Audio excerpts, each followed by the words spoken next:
Hi, everyone. I'm Jenny Wilson, and I'm an instructor at the Spokane Community College campus, currently in the Technical Education Division. This particular video is being designed as a potential e-learning academy recording of a presentation that I hope to do live in September for the CCS e-learning academy. So if you'll join me, let me take a screen share here. The topic for today is authentic assessment and thinking about how we can develop as instructors better authentic assessments for our classes. Okay.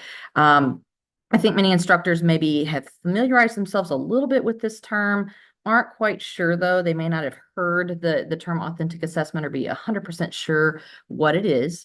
Um, but we've all experienced it more than what you might think. And so if you join me in the live session, and I'll be doing a recording of that live session and adding it to this page so that you can easily access it, and then I'll add and increase the content as we develop hopefully a series on this topic.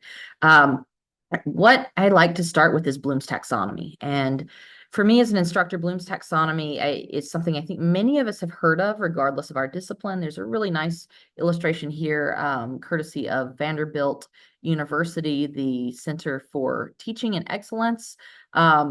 They've got a really wonderful illustration, and there's numerous others out there that are available in the public domain. If you're interested in reading further about this one, there's a nice little clickable button here. I'll get to it in a moment, where you can click on it, go straight to the Vanderbilt website for their Center for Teaching, and then check out a lot of the deeper information that they have available about the history, background, additional revisions and developments, and applications of this taxonomy to real classrooms. Okay.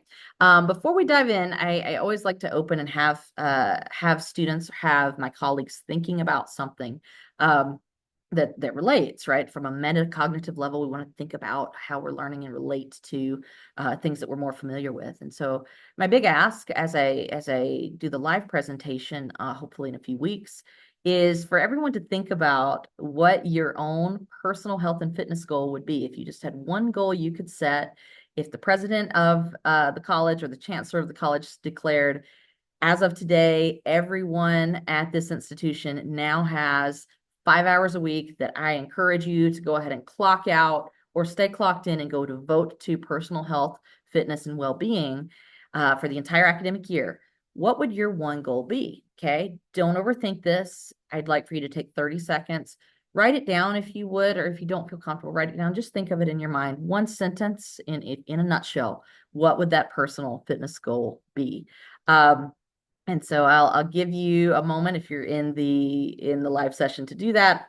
I would ask you to just pause this video, write that down before you continue, okay? Moving on, moving on.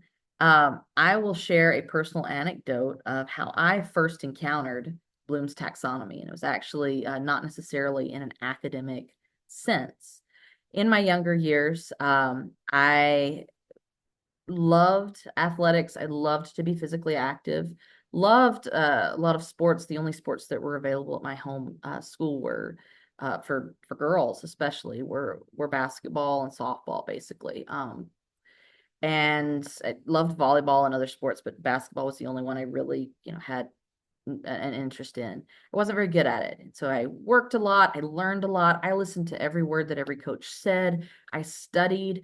I watched videos. I went to camps if my parents could afford it and could allow me to go. I really spent hours and hours and hours in the gym. And I even asked the boys coach if I could sit in on or actually practice with the boys, even though I wasn't very good. And they allowed me to do that. Put tremendous amount of hours every day into basketball. I still reached my senior year and was not even a starter on the team. I was on the team and I was grateful to be there. Frustrated, I was on the bench a lot. I just was not this great player, but I had a lot up here. Okay. And I ended up transferring that into my college years into working at a gym. I was very shy, didn't have a lot of social skills, but just working at a gym, wiping down equipment, checking in people's cards, making sure that they have a membership here, etc. I realized very quickly in that arena that people would go towards a machine in the weight room and spend quite a few minutes sitting on the chair, because there would be some type of chair, and obviously this is where I'm supposed to sit, but studying the infograph to try to figure out, what the heck am I supposed to do with this machine? Am I doing this right? And trying it out, not feeling comfortable, but quite a few minutes of just not really being engaged and active because they're trying to figure out what to do on the machine. And so if any of you have ever been there, don't feel bad. It's very common. I found that had an ability to go and try to explain to someone who had no encounters with that particular machine before, how does this work? What should you be doing? How do you know if it's effective? Okay. It was an application. So we could talk about theory, we could talk about, you know, kinesiology, but really what we needed to achieve in a short amount of time was for that person to be able to apply, right? Like, what am I supposed to be doing here? Okay. I ended up later, totally by accident, being asked to teach aerobics and thought I couldn't do it. Did not think I could be up in front of a group of people, but realized it actually works for me. I can explain step by step by step, even if I'm breathing into a microphone, how to do something and what you should be feeling and what you should be doing. So as I was going through graduate school, working at this gym, and we started learning about concepts such as Bloom's taxonomy, I knew already that as a teacher, I was spending a lot of time here in the application phase. And I'll start at the bottom and work my way up in just a minute. But I want you to have an image in your mind of where I was at, as a teacher, as a growing professional, and how I came to this particular diagram and how I learned to understand it. I want you to also, as I talk, feel free to go ahead and step aside, think on your own in your own discipline. How could this taxonomy apply to you? Because it matters a lot when it comes to developing assessments.